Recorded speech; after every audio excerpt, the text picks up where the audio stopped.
इतिहास के पन्नों में टिड्डी दलों के आक्रमण काले अक्षरों में लिखे गए हैं। तबाही और त्रासदी, महामारी और प्रलय, कयामत की निशानी माना जाता रहा है प्राचीन काल से टिड्डियों के आक्रमण को। अगर आप ये सोचते हैं कि टिड्डियों का आक्रमण एक बढ़ा चढ़ाकर बनाया गया टर्म है तो आप बेहद गलत हैं। एक टिड्डी दल में कम से कम 4 से 8 करोड़ टिड्डियां हो सकती हैं, जो कम से कम 1 स्क्वायर किलोमीटर का आसमान घेर सकती हैं। सोचिए, जब इतनी ज्यादा तादाद में टिड्डियों की फौज खेतों पर उतरती होगी तो क्या होता होगा। इनके वजन मात्र से छोटे पौधे नष्ट हो जाते हैं। टिड्डियों की फौज इतनी भूखी होती है कि मिनटों में ये खेत के खेत चट कर जाती है और ये टिड्डियों की खतरनाक टोली एक दिन में 150 किलोमीटर की यात्रा कर सकती है। यानी कि अगर मौसम इन टिड्डियों के फेवरेबल रहा तो जयपुर से दिल्ली पहुंचने में इन्हें लगभग 1 से 2 दिन लगेंगे। दिल्ली से लखनऊ 2 से 3 दिन, भोपाल और फिर बैंगलोर 4 से 5 दिन में। आज जब पाकिस्तान के बलूचिस्तान और खैबर पख्तूनख्वा इलाके से होता हुआ टिड्डी दलों का विकराल झुंड राजस्थान, फिर दिल्ली और फिर मध्य प्रदेश तक आ पहुंचा है, तो आइए जानते हैं, समझते हैं टिड्डी दलों के भारत पर आक्रमण करने के कारण, और ये भी समझते हैं कि कोरोना के बीच कितना घातक हो सकता है टिड्डी दलों का यह हमला। डेजर्ट लोकस्ट यानी कि रेगिस्तान में पाए जाने वाले टिड्डे, ये वही टिड्डियां हैं जो इस वक्त भारत में तबाही मचा रही है। वैसे तो ये टिड्डे काफी शांत होते हैं, लेकिन जब ये झुंड बना लेते हैं तब ये बहुत ज्यादा आक्रामक हो जाते हैं। अब सवाल ये उठता है कि इंसानों के लिए ये प्राकृतिक आपदा यानी कि ये टिड्डे आए कहां से।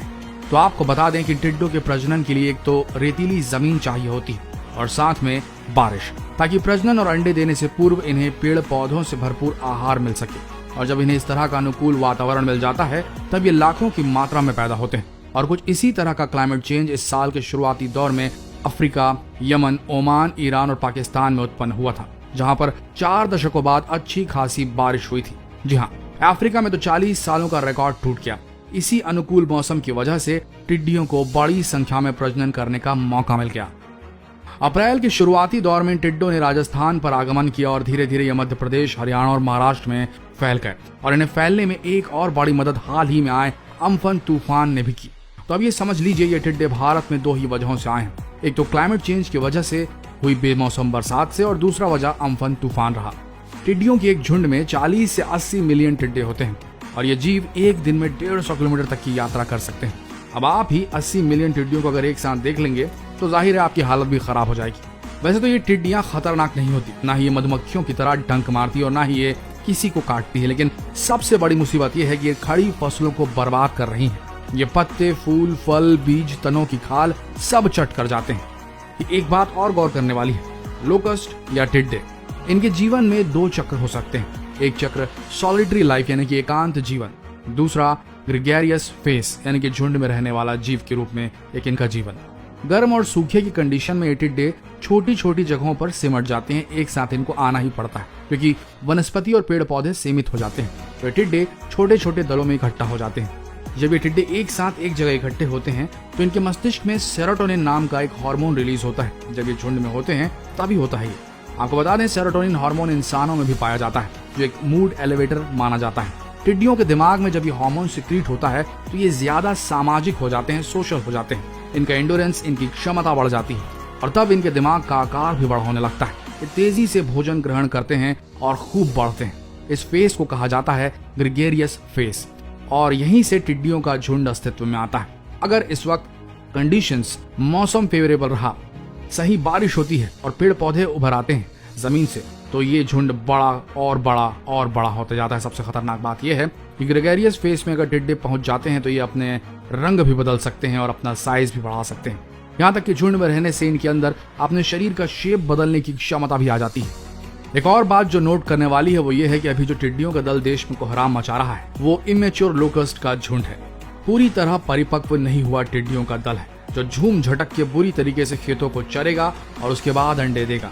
और जब अंडे देगा तो एक और वेव जनरेट होगी देश में टिड्डियों की। United Nations Food and Agriculture Organization ने चेताया है कि आने वाले समय में और भी सक्सेसिव वेव्स यानी कि आने वाले समय में और भी टिड्डियों के दल बढ़ सकते हैं और ये इन्वेड कर सकते हैं, आक्रमण कर सकते हैं। जुलाई के मौसम में राजस्थान से होते हुए पूर्व की तरफ दूसरे राज्यों को, नॉर्थ की तरफ भारत में दूसरे राज्यों में और बिहार, उड़ीसा तक पहुंच सकते हैं और जबरदस्त नुकसान पहुंचा सकते हैं।